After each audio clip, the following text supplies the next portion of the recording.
natambua kwamba vijana wengi waliokamatwa na kushtakiwa kwa makosa ya uhaini hawakujua wanachokifanya.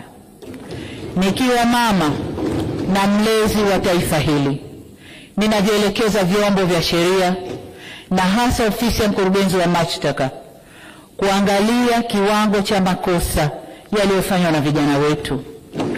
Kwa wale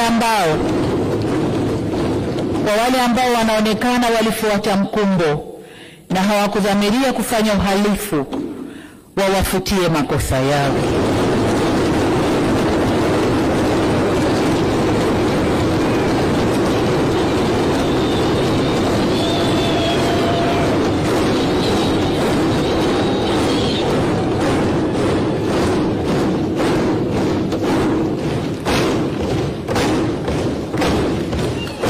Asante waheshimiwa wabunge, nashukuru. Waheshimiwa wabunge, ukiangalia klipu zile za maandamano, unaona kabisa kuna vijana ambao waliingia kwa kufuata mkumbo. Wanaimba kwa kufuata ushabiki. Hawakuwa wanajua wanalolifanya.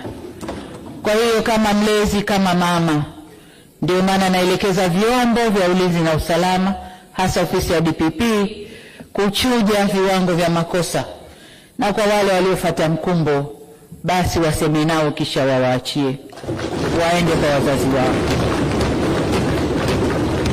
Natoa msamaha huo kwa sababu hata maneno ya Mwenyezi Mungu katika kitabu cha Luka sura 23 mstari wa 34 yanasema, na hapa nanukuu, Yesu akasema, Baba uwasamehe kwa kuwa hawajui watendalo.